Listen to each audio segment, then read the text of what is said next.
Hey, traveler. Welcome back to Whispered Sleep Stories, where the rain taps gently on the window, and stories wrap around you, like a warm blanket. If you're here tonight, maybe you've had a long day, or maybe your mind's been a little too loud lately. Here, we let quiet words, soft memories, and gentle music walk you into sleep.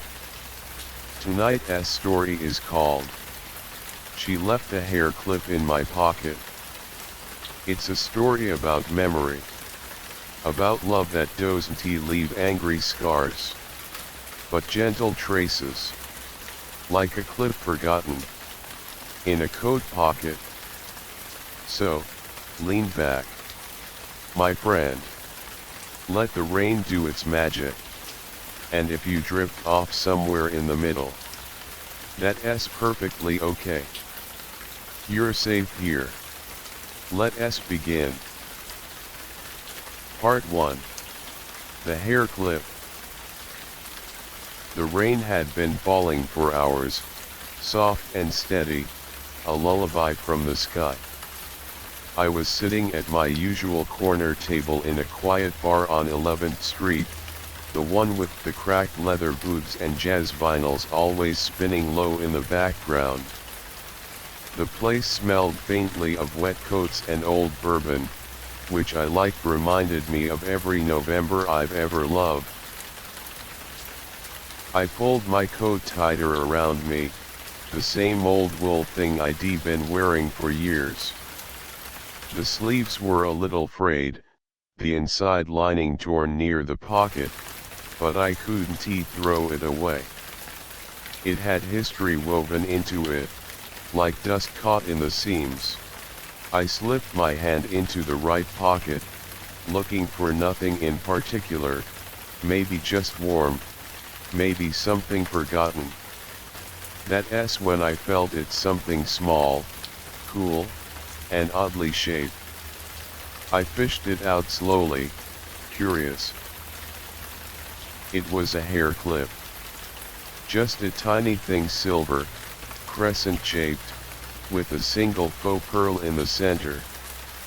One of those clips women used to pin back a few strands of hair, nothing fancy. But in that moment, holding it between my fingers, I forgot about the rain. Because I remembered her. She used to wear that clip, or one just like it, when she was tired and didn't feel like trying. When we'd have slow mornings with pancakes and too much coffee, or long drives with the windows cracked just enough to smell the pine. It was her lazy day hair solution, and yet, on her, it looked like elegance. It must be slipped into my coat pocket the night she fell asleep on my shoulder in the back seat of the cab. That was the night we missed the last train home, remember? We'd stayed too long in that tiny French place downtown, drinking cheap rose and pretending we were in Paris. She'd laughed with her whole face that night. On the ride back, she leaned against me, her breath slow and warm, and I felt her hair brush my cheek. She shifted slightly, one hand curled around the edge of my coat, the other limp in her lap. I didn't move, not even when my arm fell asleep. The cab driver turned up the jazz station. I watched raindrops streak the window like little comets, and I remember thinking I could sit like this forever. Maybe that's when the clip came loose. Maybe it was fate tucking it away for me to find now, on this rainy evening, in this quiet bar, when I needed it most. I placed the clip on the table, just beside my glass of scotch. The bartender glanced at me, then back at his polishing rag, saying nothing. This wasn't a place for questions. I leaned back, watching the way the clip caught the dim light. Funny how something so small could open such a heavy door in your memory. Have you ever found something like that, my friend? A little thing, an earring, a matchbox, a song that pulled you all the way back to a moment you didn't even know you were missing. You don't realize how deep you've buried a feeling until something tugs it up by the roots. I took another sip. The scotch was smooth, aged just enough to warm the ribs without burning. The rain sounded louder now, maybe because the world was quieter inside me. I could almost hear her voice half whispered, "Sleepy. Don't let me fall, okay?" she murmured that night in the cab. I didn't. Not for a long time. But people do fall, even when you're holding them tight. Sometimes, the falling is quiet. Sometimes, you don't even hear the door close. But sometimes, you find a hair clip in your pocket, and the whole story plays again. Part 2. When we first met. It's funny how memory doesn't ask for permission. You're just sitting there, maybe nursing a drink, maybe watching the rain slide down the window, and suddenly there she is. As vivid as ever, as if time had just folded in on itself. I first saw her at a bookstore, one of those tucked away spots, run by a retired couple who served tea in chipped porcelain cups. The kind of place that smelled like paper and quiet dreams. She was sitting cross-legged in the poetry section, a paperback Neruda balanced on her knee, and a knit scarf slipping off one shoulder. I remember the way she laughed soft and amused when she noticed me staring. "You're blocking the sunlight," she said without looking up, flipping a page. Her voice had this casual music to it, like she was always halfway between a joke and a daydream. "Sorry," I said, and I wasn't. I stepped to the side, but I didn't leave. "Any good?" I nodded toward the book. "It's Neruda." "It's always good," she replied. Then she looked up, one brow raised. "Are you actually into poetry, or is this your move?" That made me laugh genuinely. I told her I was more of a Steinbeck guy, maybe a little Bukowski when the world felt heavy. She wrinkled her nose at that, said Bukowski was overrated and probably smelled like whiskey and cigarettes. I told her that sounded like most of my uncles. She smiled then, really smiled, and just like that, something invisible clicked into place. You ever meet someone who feels like a paragraph you've been trying to write for years? That's what it was like.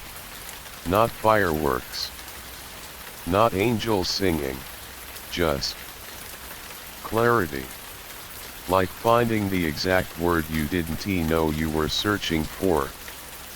We left the store together that day. She had a tote bag filled with poetry and second-hand novels.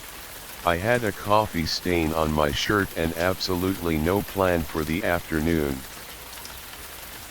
So we wandered through streets that still smelled like late summer and into corners of the city I hadn't seen since college.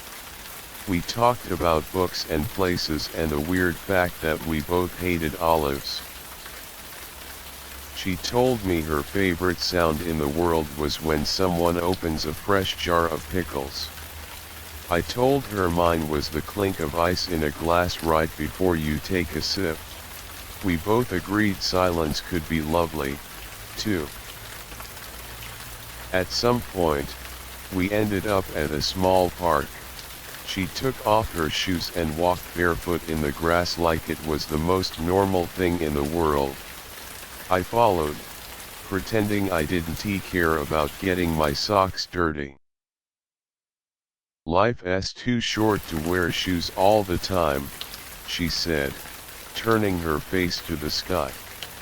"Don't you think?" I didn't answer right away. I was too busy watching her. The way her hair moved in the breeze, the way the sun played on her cheeks, it was like time slowed just for her. That was the first day. The first sentence in what would become a very long chapter. It's strange how you don't realize something's beginning while it's happening. Only later, when you're sitting alone in a bar, rain tapping the window, holding a forgotten hair clip in your hand. Only then do you see the shape of it all. You ever have that, my dear traveler? A memory so sudden and complete that it pulls you straight out of the room.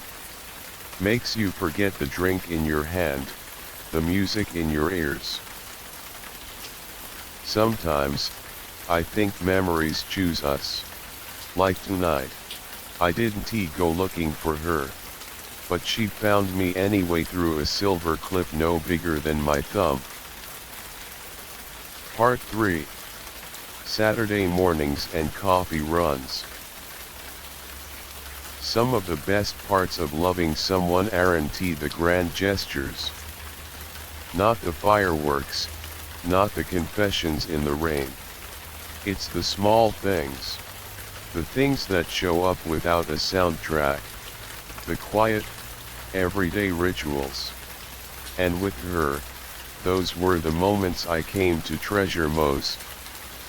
Saturday mornings, for instance. I was never a morning person until she showed up, hair wild, t-shirt inside out, with that sleepy grin she wore like a crown. She made mornings softer, gentler.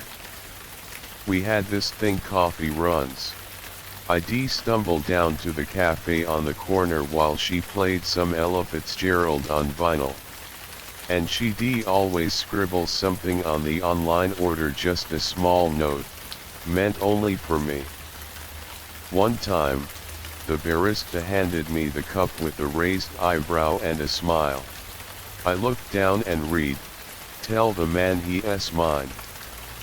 No sugar needed, he's sweet enough." She'd do things like that, you know. Leave little marks on the world just to make it brighter. And on my collars she had this habit of pinning folded paper notes on the inside. Little hearts, or one-line jokes, or sometimes things like, "Don't let the world steal your softness today." I didn't tell anyone at the office. But I'd find those notes mid-meeting, and smile like a fool into my coffee. They made everything feel more human, more bearable. She believed in joy the way some people believe in luck. Said it wasn't something you waited for, it was something you built, one paper note at a time. And oh, those old movie nights. We had a projector and a cracked wall that served as our screen. Black and white classics, mostly. Hepburn, Bogart, Chaplin. She'd mouth the lines before the actors did. And I'd pretend I wasn't watching her more than the screen. There was something about how the light flickered in her eyes during Casablanca that made the world feel cinematic. One night, during Roman holiday, she leaned over and whispered, "You'd give up a crown for love, wouldn't you?" I didn't answer, but she smiled like she already knew. And I did. Over and over again. Not because I had to, but because, with her, Nothing else ever mattered more. We never had a script. We danced through life with mismatched socks and burnt toast and songs sung off-key. And yet, somehow, it felt like jazz improvised, imperfect, beautiful. You ever have someone who makes ordinary things feel like rituals? Like they're sacred, just because they happened between you two. She used to say time was a thief, but love was how you stole something back. Saturday mornings became our quiet rebellion, our proof that joy didn't need an audience. I remember the way she'd curl up beside me after coffee, book in one hand, my free hand in hers, and she'd read aloud, even when I was half asleep, her voice soft like the hum of an old record. There was one morning, she traced a finger across my cheek and said, "You smile in your sleep. That's how I know you love me." I still think about that. Still wonder if I ever smiled quite like that again. But, dear listener, you don't realize it's a golden time until you're outside of it, do you? Until the room is quiet in a different way, and all you have left is the warmth of the memory. And tonight, holding this tiny silver clip, with the sound of the rain tapping on the windows like a forgotten rhythm, I can still feel those mornings. Still feel her pressing a kiss to my temple as she whispered, "Don't forget to bring me back something sweet." I never really stopped trying.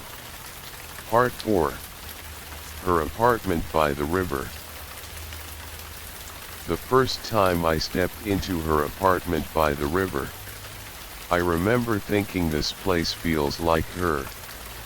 Not just where she lived, but a space shaped by her breath, her quiet laughter, the rhythm of her feet across the old wooden floors.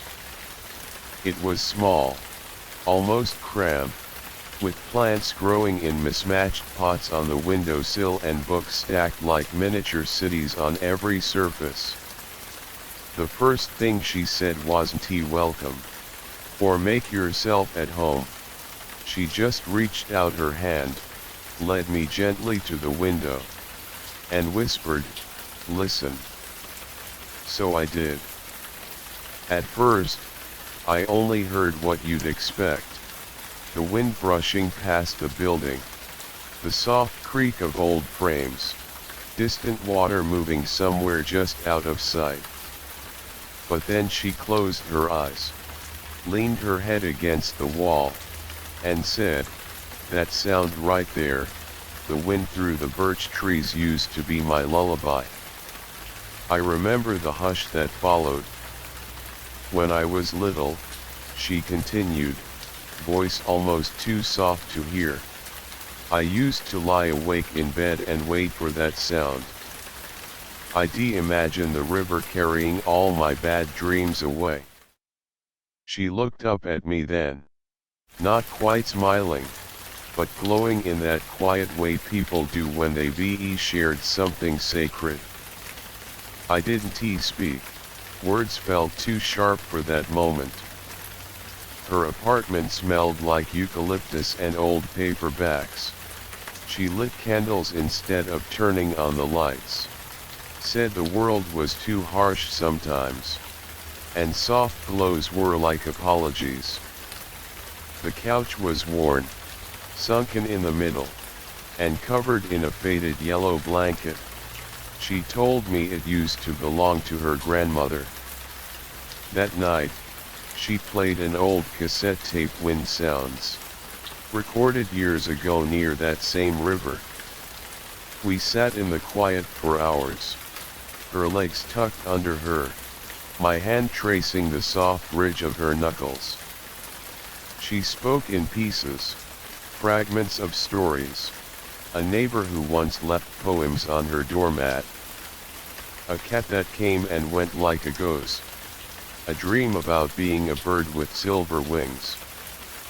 Sometimes, she said, staring into her tea, I think I built this apartment just to have somewhere quiet to return to. I understood that more than I could say. There was a hairbrush by the sink with long strands curled in the bristles. Photo booth strips on the fridge, she and her sister pulling faces, both wearing sunflower earrings. And on her nightstand, a little notebook. She caught me looking and handed it over. Inside were lists, pages of small things that made her feel safe. The sound of kettle steam, cold pillowcases in summer, rain hitting rooftops, the word lantern, someone remembering her coffee order. She looked up at me, almost shyly, and said, I don't want to forget the things that make me feel okay. That night, I fell asleep to her breathing, steady and deep, with the river wind humming just beyond the glass.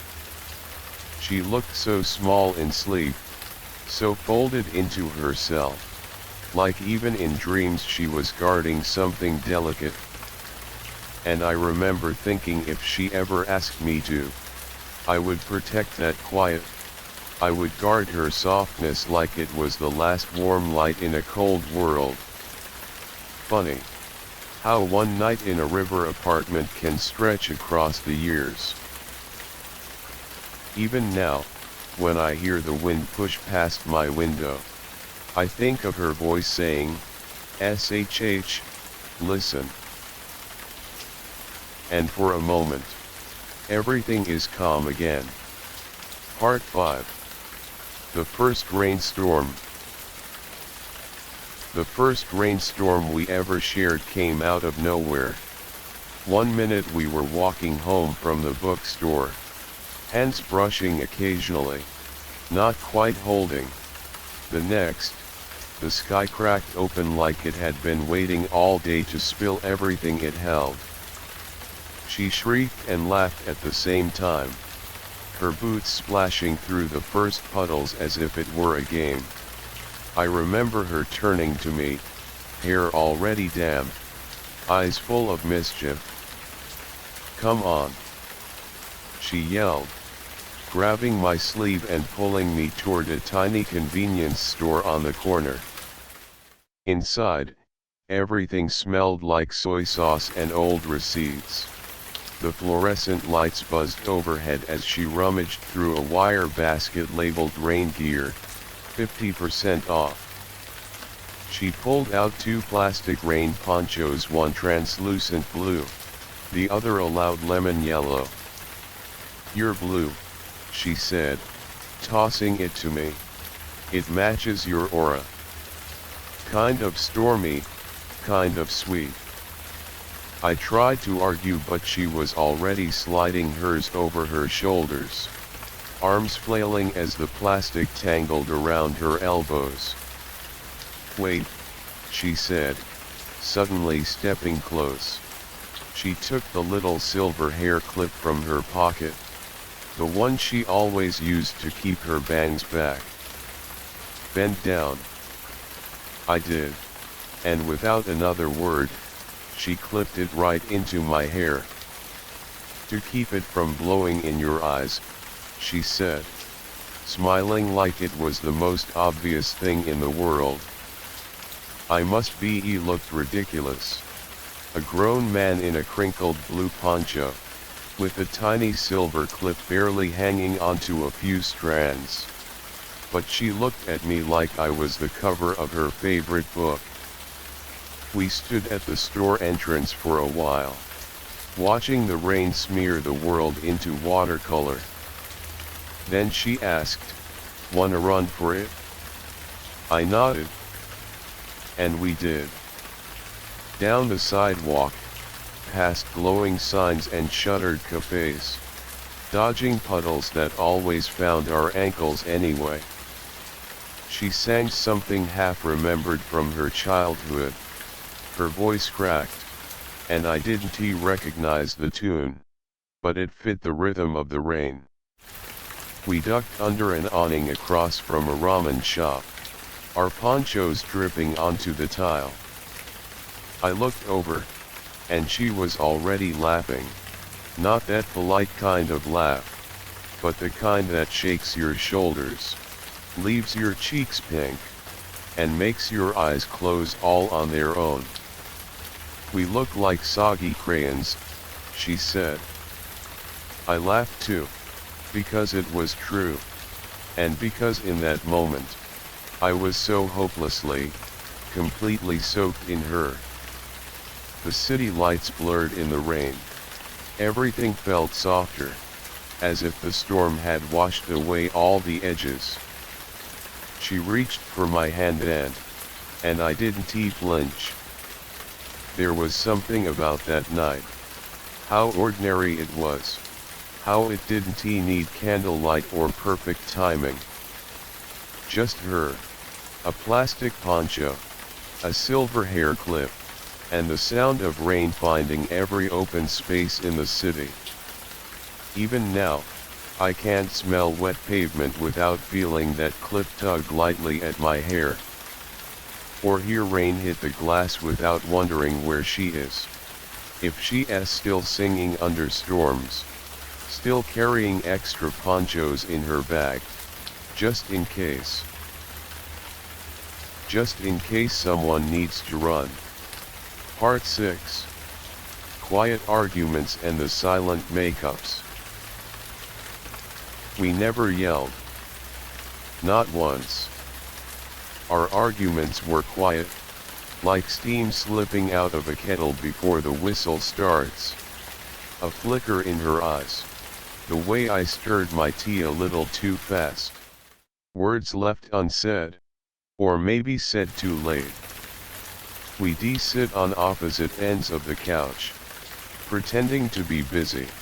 Me scrolling through articles I didn't read. Her folding the same dish towel again and again. It was always something small. A forgotten text. A mismatched plan. My tendency to disappear into silence. Her need for warmth. For reassurance I didn't know how to give. But the air would grow thick. Not angry. Just fragile. And then, always, the cake. She had this way of apologizing without saying sorry. A quiet rustle in the kitchen. A flick of the oven light. I smell it first. Butter, vanilla, the soft sweetness of something rising. I never asked her to bake. She never told me she would. But each time our words turned sideways, I find her whisking quietly, hips swaying slightly to some melody only she could hear. She never looked up when I came in. Just motioned with her chin to the record player. "Play something old," she say. "The one with the trumpet you like." That meant Chet Baker. So I flipped through the worn sleeves, fingers dusted with flour from the countertop, and slide the record into place. The room would fill with velvet brass. Something slow, like a sigh. We never talked through the music. We just let it play. And by the time the cake was done, golden, cracked just slightly at the top, we'd be standing close again. She always cut 2 slices. One for me, one for her. No plates. Just napkins, steam curling up into the kitchen light. We'd lean against the counter. She'd nudge my arm with her elbow.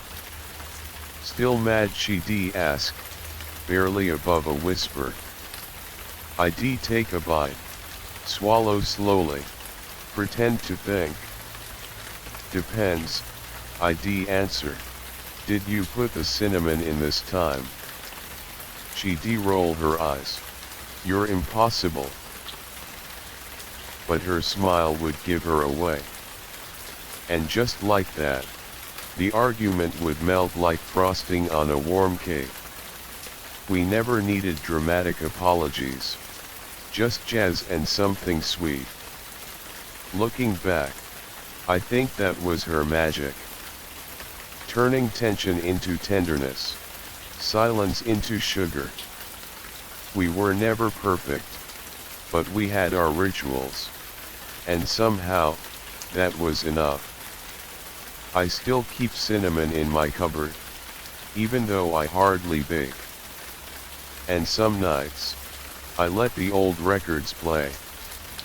Let the trumpet echo into the kitchen. Let the silence sit beside me. And imagine she's still somewhere, whisk in hand, cake in the oven, waiting for the music to begin. Part 7. Her Dad's Garden. I met her father on a Sunday. One of those slow, gold-tinted afternoons when the breeze felt like an old friend brushing past your shoulder. She held my hand the entire train ride, fingers interlaced like we were promising something unspoken.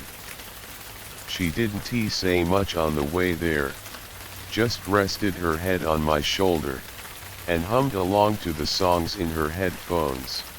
But every few minutes, she'd glance out the window, as if checking we weren't too late for something that couldn't be named. Her father's house was small, tucked behind a crooked white fence with chipping paint. But the garden was alive.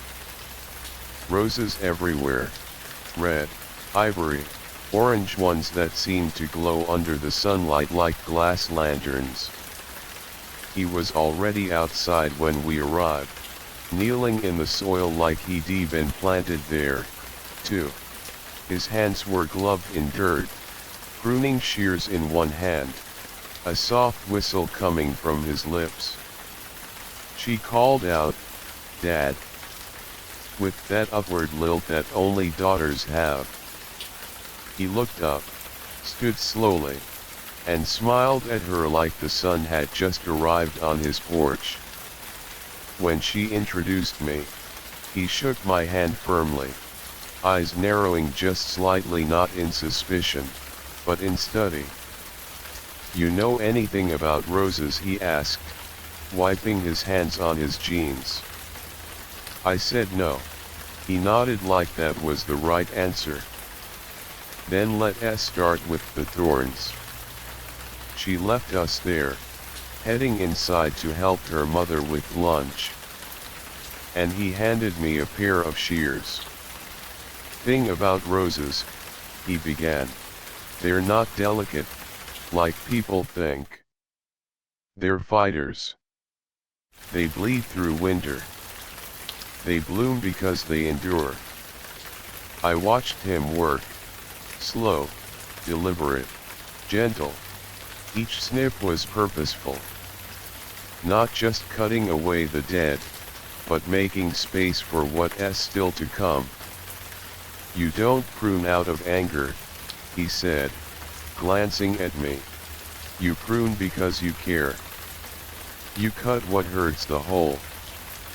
There was something comforting in his voice, like math spoken in poetry. He didn't speak much of himself, but when he spoke of roses, I understood who he was. "And love?" I asked, unsure why I said it aloud. He stopped trimming, wiped sweat from his brow. "Same rules," he murmured. "Don't overwater.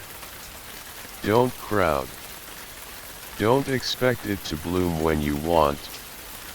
And when it does, just stand still and admire it." Lunch was quiet. Roasted chicken, rice with raisins, lemonade too sweet for my taste. She sat close beside me, knees brushing under the table, her father's garden still clinging to her hair like a perfume of earth and sunshine.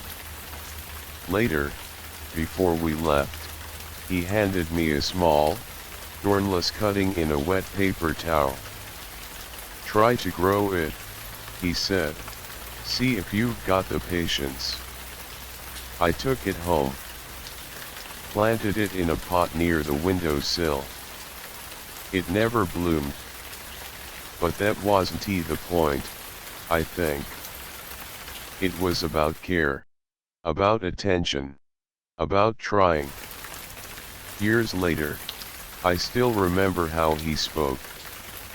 Like every sentence was a trimmed branch, and every pause a deliberate breath. She once told me, "My dad doesn't believe in giving advice. He just lets the garden do the talking." And I think she was right. Because even now, when I close my eyes I see those rows of roses, and I hear the soft snip of scissors. Not a sound of cutting, but of making room. For love, for time, for what blooms next. Part 8. The weekend we almost moved in. That Saturday morning felt like stepping into a future we'd planned in our heads 100 times. We drove past the old oak trees lining Main Street, the ones we'd always joked were guardians of the town. The sun crept through low clouds, painting everything gold. She squeezed my hand when we pulled up in front of the 2-story brick house. I could feel her nervous excitement, the way her foot tapped the car floor, the soft intake of breath every time she looked at the for sale sign. We'd seen dozens of these houses, some too small, some with kitchens that made her eyes light up, some with yards begging for summer nights. But this one felt right. Its front door was pale blue, just like her favorite sweater. Inside, the floors were creaky oak. The fireplace held stray bits of ash and the windows framed the backyard's apple tree perfectly. The realtor followed us around, listing features like a poem: hardwood floors restored in 2015, kitchen cabinets painted off-white, attic space ready for art supplies. She walked from room to room, her fingers trailing along dusted banisters, her gaze soft. Sometimes she'd pause, lean into a corner and close her eyes, as if listening to something only she could hear. I could tell she was imagining us there, unpacking boxes, painting walls, standing in the yard under strings of lights. When we got to the back deck, she sighed. "Can you see it?" she asked, turning to me. "Barbecues, backyard movies, lazy Sunday breakfasts out here." I smiled and nodded. "I can. Looks perfect." The final step was signing papers at the realtor's office. We sat side by side at a narrow table, stacks of documents between us. Her pen hovered over the signature line. I watched her breathe. She looked up at me, eyes shining, part excitement, part something else I couldn't name. "Are you sure?" I asked softly. She swallowed. "I thought I was," she said, voice trembling. "But, can we wait just a bit, maybe another month?" My heart sank a fraction, not because she said no, but because I knew that look in her eyes. The one that meant she needed space to breathe, to not feel rushed. I nodded, though I wanted to pull her into my arms. "Of course," I said, forcing a smile. "We'll wait." She signed the deposit papers instead, buying herself time, buying us both the freedom to decide later. On the drive home, We didn't speak. The radio played an old choral piece, voices rising like hope in a cathedral. She reached across and touched my hand. "Sorry," she whispered. "Hey," I said, squeezing her fingers. "We'll find the right time." Rain began to fall again, a soft reminder of patience and growth. We got home and sat by the window, drinking hot tea. Outside, the street lights shimmered on wet asphalt. "I love you," she said. "I love you, too," I replied. And in that quiet, I realized home isn't a house. Home is a promise, sometimes whispered in pauses, sometimes held in gentle hesitations. And as long as we had time to breathe, to wait, to grow, I knew we'd find our way there together. Part 9. The necklace that wasn't for me. It happened on a quiet Thursday evening, in the sort of soft light that makes you forget the time. She was in the kitchen, humming, tapping the edge of a ceramic mug with her spoon like a gentle metronome. I was looking for her charger. Mine was frayed again as always. Her bag was on the couch, wide open like a careless invitation. I reached in, felt around between books and lip balm and receipts until my fingers touched something cold, something metallic. It was a chain, simple, dark silver with a rectangular pendant, clean edges. Masculine. Not hers. I held it in my hand for a moment too long. A slow, creeping quiet began to pour into my chest like spilled ink on fabric. I heard her footsteps coming closer. I quickly dropped the necklace back in the bag, heart beating like I'd done something wrong. She walked in, carrying 2 mugs. "Found it?" she asked casually, offering me one. I nodded, forcing a smile. "Yeah," I said. "Thanks." But my voice didn't sound like mine. It sounded like someone else trying not to ask a question. We sat on the couch, sipping tea. The movie played, something vintage and soft-colored. But I couldn't follow the plot. My thoughts kept circling, grasping at shapes made of suspicion and fear. I'd never known her to wear men's jewelry, and certainly not something so deliberate. By the time the credits rolled, my cup was empty, my fingers cold. "You okay?" she asked, turning toward me. I hesitated. Then blurted, "I saw the necklace in your bag." She blinked once, then again. There was a long pause, the kind where time seems to hold its breath. "Oh," she said finally. "That." She reached over, opened a bag, and pulled it out like a secret she was ready to share. "It's for you," she said, smiling a little. "Your birthday's next week, remember I had it engraved." She flipped the pendant around, and there, etched into the metal, were 3 tiny words. "Come home always."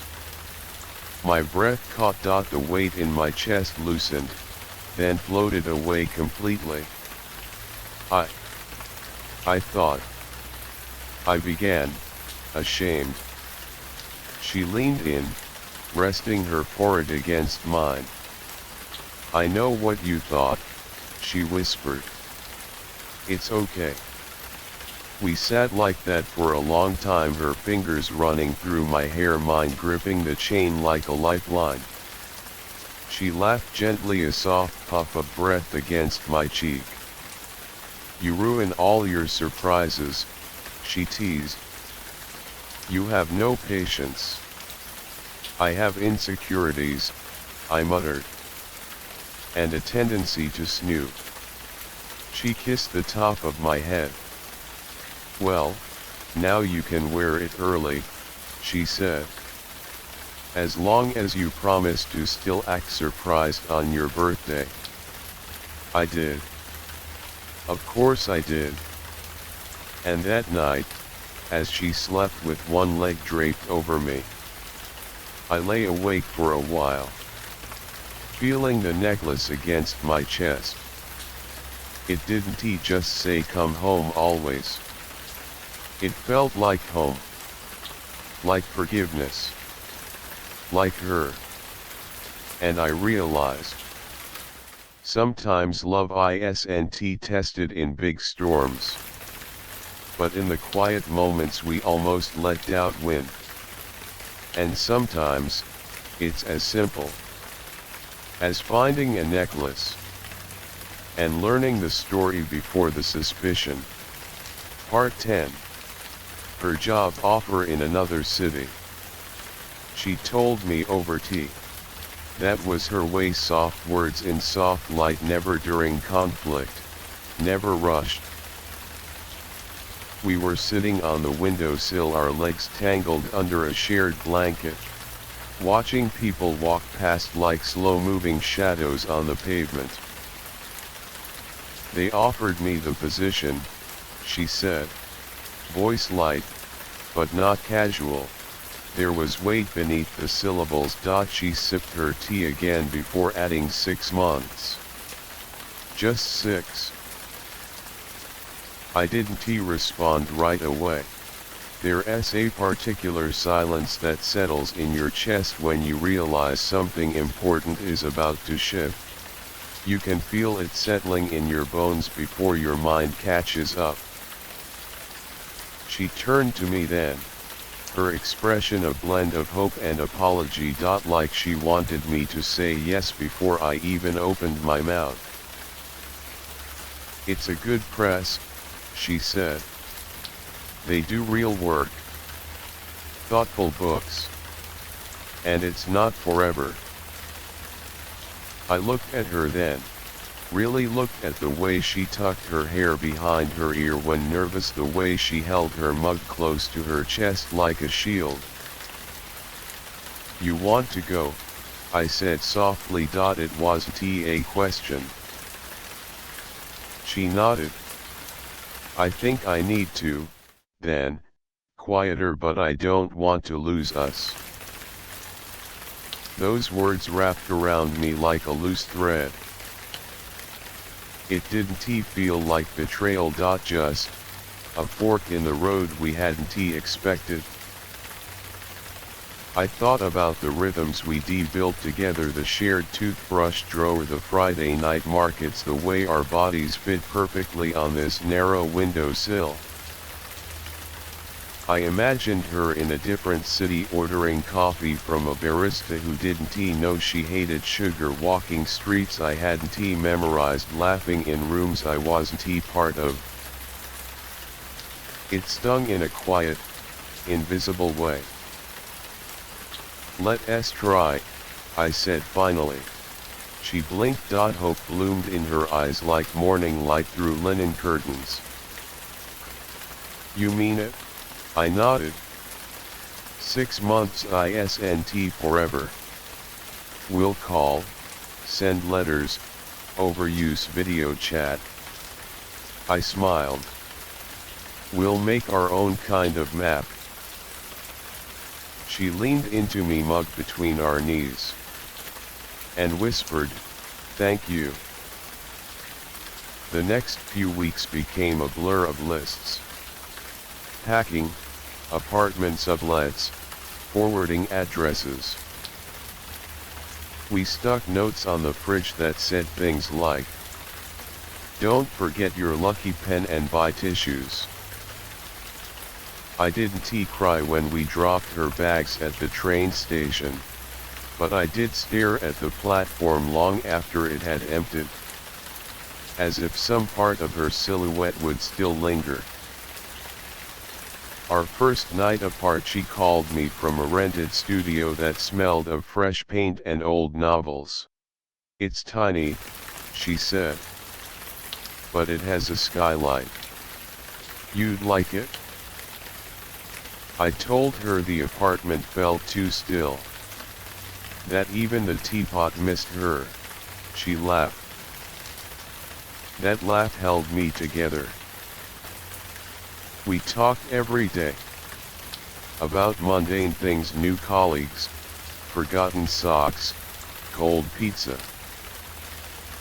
But under it all was this soft hum, a thread keeping us stitched together. Some nights were harder. Like the first time I reached across the bed and remembered it was empty.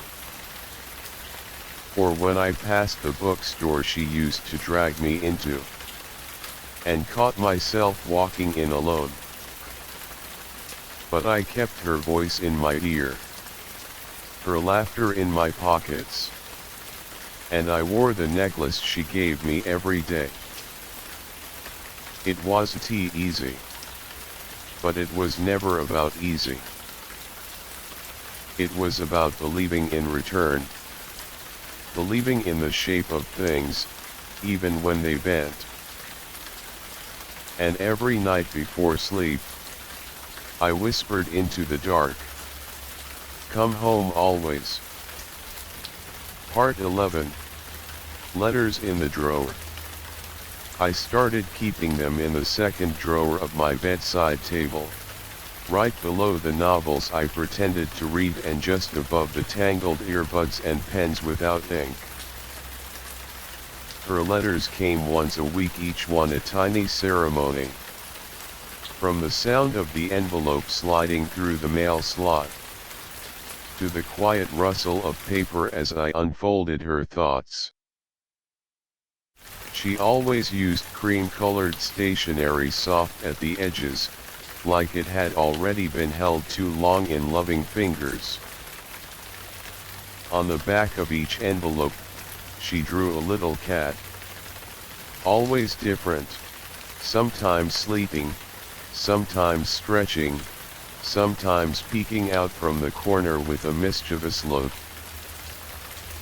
The first one said, "I miss the sound of your cereal spoon against the bowl."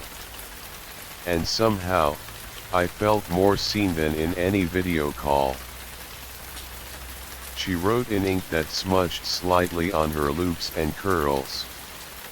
Like she always wrote in a hurry, in the middle of a thought, and she filled the margins with doodles, clouds with sleepy faces, a coffee cup with tiny steam hearts. A tiny version of me with messy hair and a scarf she used to steal. The words were never grand. No declarations, no dramatics. Just little slices of her day. I found a bookstore with a grumpy cat named Chaplin. They don't toast bagels here properly. You'd riot. Some nights, I'd lie in bed, the drawer half open, her most recent letter resting on my chest. Reading it out loud to the ceiling as if she might hear me through the space. She started ending each one with a line of poetry. Sometimes hers, sometimes borrowed. One said, "The moon is still ours, you know. It's the same one." Another, "Come back to the warmth I folded into this paper." I never replied on paper. I don't know why. Maybe because I was afraid my handwriting would look too plain, or that my words would somehow shrink on the page. Instead, I sent her photos of my breakfast, voice notes of rain against the windows, bad puns she would groan at, then save anyway. But her letters kept coming. Every Thursday. Like clockwork, but warmer. I started associating Thursdays with her scent, that faint vanilla and linen smell the pages carried like they passed through her sleeve on the way to me. On a particularly cold night I remember reading one by candlelight. There had been a power cut, and the room was quiet, thick with shadows and the smell of wax. Her letter that week was short. Just a paragraph and a sketch of a sleeping fox. But it ended with, "Even the dark has a heartbeat when you read this." I folded that one back with shaking fingers, not from the cold, but from the way her words pressed directly against my ribs. Eventually, the drawer got full. Too full. I had to tie some letters in ribbons and move them to a box under the bed. But I kept the last 5 in the drawer, like a rotating gallery of closeness. On nights I couldn't sleep, I'd reread one with the little poem that said, "The space between us is stitched with stars." I whispered it like a lullaby, and somehow, I'd drift off. She didn't need to be there to hold me. Her words did. Her lines, her doodles, her strange poems about socks and clouds. It was in those quiet, ink-soaked pages that I realized what intimacy really meant. Not presence, but attention. Not proximity, but being held in thought. And though I missed her every day, those letters became my good nights. My small doses of being remembered. I'd rest my fingers on the drawer's edge before sleeping, like brushing the spine of a beloved book. And in the hush before dreams, I'd hear her whisper again, "Come back to the warmth I folded into this paper." Part 12. The visit that changed everything.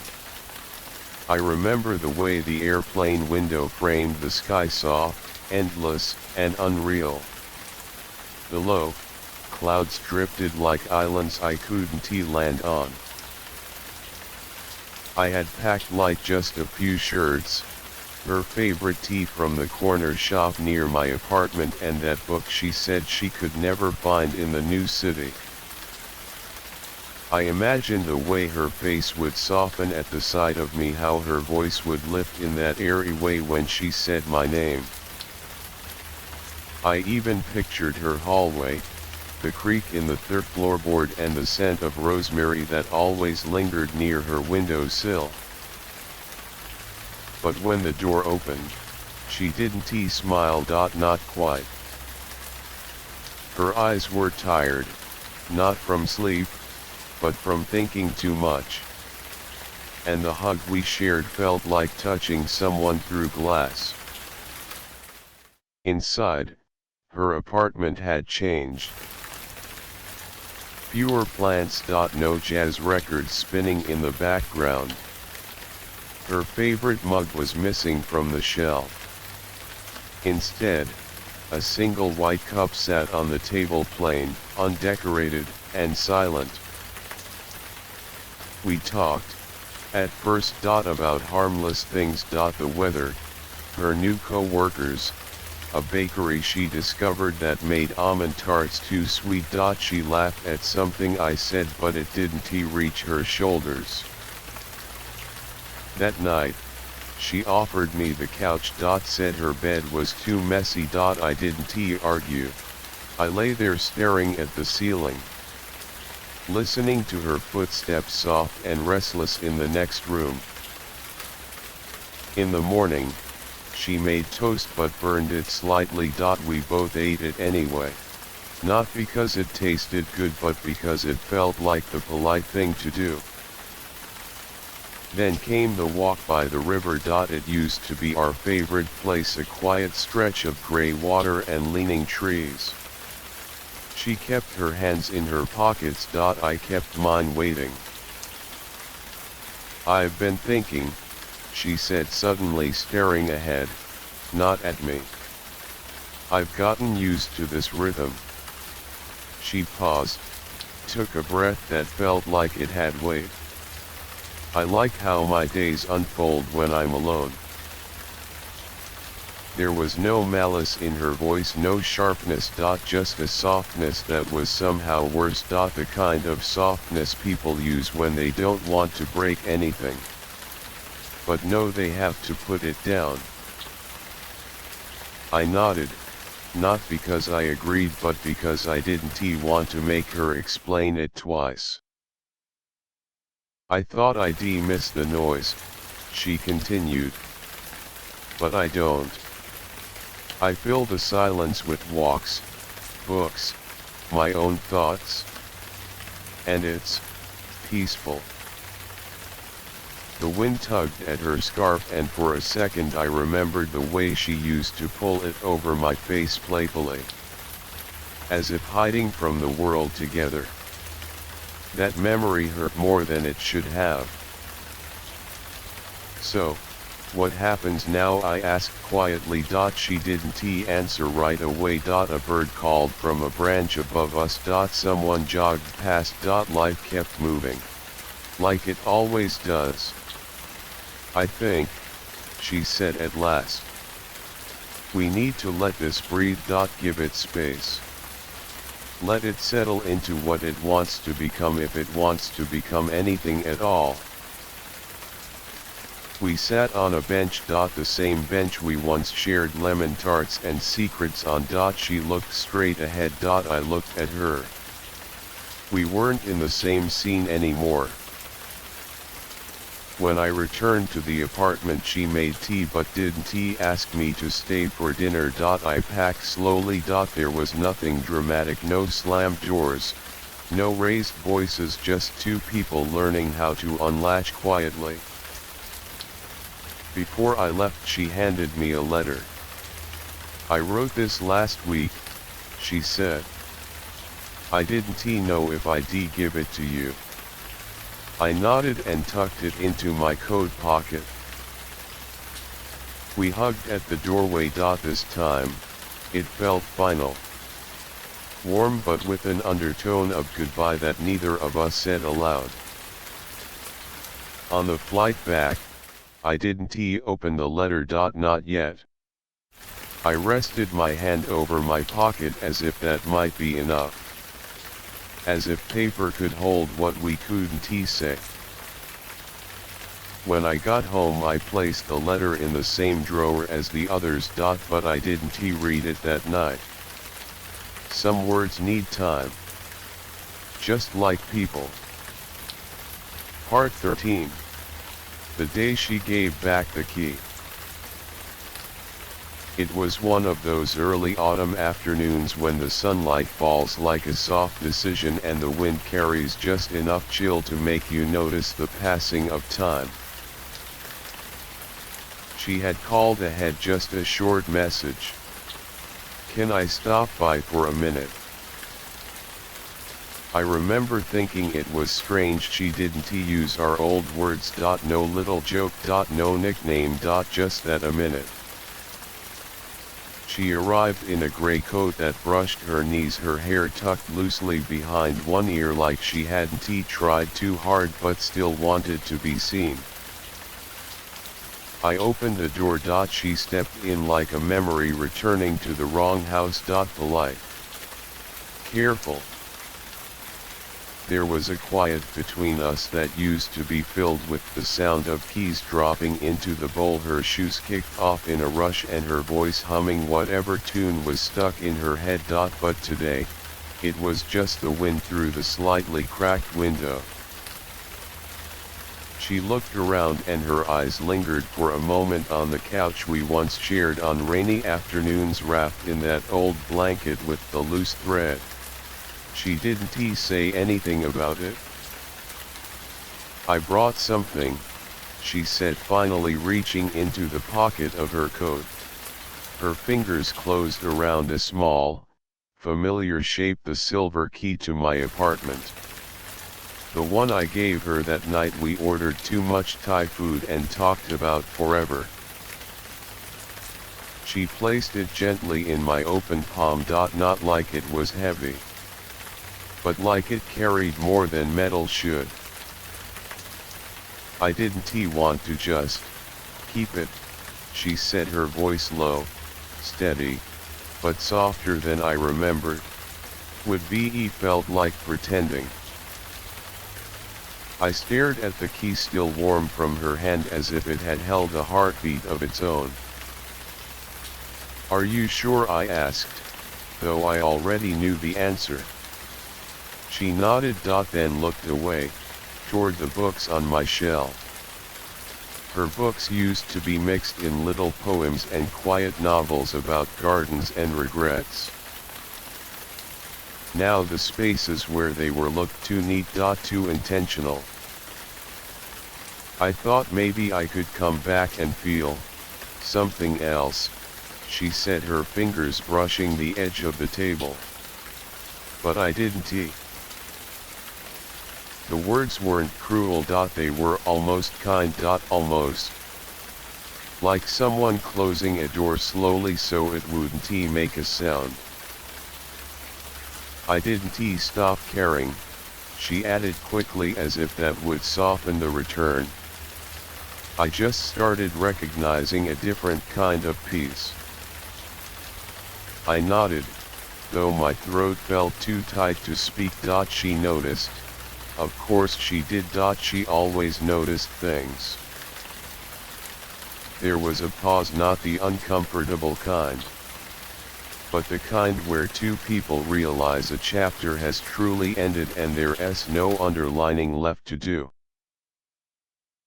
Thank you, I said at last, though I wasn't sure for what. For returning the key, for being honest, for loving me once. She smiled, small and lopsided. The kind that once meant mischief, but now only meant memory. When she turned to leave, she hesitated at the door. Not long, just enough for me to feel it. Then she opened it, and the afternoon spilled in, golden and weightless. The door closed with a soft click. I looked down at the key in my hand. It didn't feel like closure. Not yet. Just a quiet shape with nowhere left to fit. I walked to the kitchen, placed it in the drawer next to the letters, and stood there for a long while, listening to the stillness she left behind. Not angry, not broken, just shifted. Some things returned, only to say goodbye properly. Part 14. Years later, same coat, same rain. It's funny how some things never quite leave you, like a song that plays quietly in the back of your mind, or the smell of rain on an old street. Years had passed since that autumn afternoon when she returned my key, but the coat, my favorite coat, remained with me, worn in, a little faded, but still holding shape. I used to think I kept it because it was warm, because it was comfortable, but now I realize it was because it held pieces of her. That day, the rain was coming down just like before, soft but relentless, the kind that blurs the world outside, makes the streets glisten like they're holding a secret. I stepped out, collar turned up against the cold hand shoved deep into the pocket, just like I always did when the sky threatened to spill. And then there it was. A small, cold object pressing against my palm, something I hadn't felt in years. The silver hairpin. The one she must have slipped into my pocket long ago, forgotten, or maybe left on purpose. I held it there, in the quiet storm, watching raindrops race down the window panes, thinking about all the Saturdays and rainstorms, the laughter, the quiet fights, the letters, the keys, and all the moments that didn't need words. It was a gentle reminder that even when people leave, they leave behind little parts of themselves tucked into coats, folded into memories hidden in the pockets of our hearts. I looked up at the sky, letting the rain wash over my face. And for a moment, I felt like she was right there beside me, leaning on my shoulder, as she once did with that soft, quiet peace we chased so long ago. Sometimes, my friend, love doesn't need to stay the same to be real. Sometimes, it's just enough to remember. And as the rain kept falling, I folded the hairpin carefully, slid it back into the pocket, and walked on, feeling a little less alone. Part 15. Letting Go with a Smile. Here I am, back in this quiet bar, the one where so many memories began and ended, the one where the rain outside seems to match the rhythm of my thoughts. That little silver hairpin, resting lightly in my palm, feels heavier than ever, not because of its weight, but because of what it carries. I reach out and gently place it on the worn wooden table, the soft clink echoing quietly in the warm, dim light. You know, my friend, sometimes we hold on to things thinking they keep a part of someone alive inside us, but maybe, just maybe, letting go is how we truly set ourselves free. I smile to myself, a little tipsy, a little wistful. Thank you, I whisper to that tiny piece of silver, for the stories, the laughter, the tears, and the quiet moments in between. The bartender slides over a glass of our favorite drink, the one she always ordered, smooth, a little sweet, just enough warmth to melt away the cold in my chest. I lift the glass slowly, toasting to the nights we shared, to the dreams we dared to dream, and to the roads that led us apart but also brought me here, to this moment of peace. With every sip, I feel the weight ease a bit more, the memories gently folding into the past, like the soft rain tapping on the windows outside, slowly fading into the quiet night. Dear listener, have you ever held on so tightly to a memory that it almost feels like a part of you? Maybe tonight, as you close your eyes, you can find the courage to let go with a smile, with grace, and drift softly into sleep. I lean back, the warmth of the drink spreading slowly, the gentle hum of the bar wrapping around me like a comforting blanket. And as the rain continues to fall outside, I know, deep down, that some endings are just beginnings in disguise. So here's to letting go, my friend, with a smile, a soft sigh, and a heart full of gratitude. And maybe, just maybe, tomorrow brings a new kind of love, or at least, a peaceful rest tonight. Thank you for staying with me through this story, and may your night be calm, your dreams sweet, and your heart light. That is my story. Good night, listener.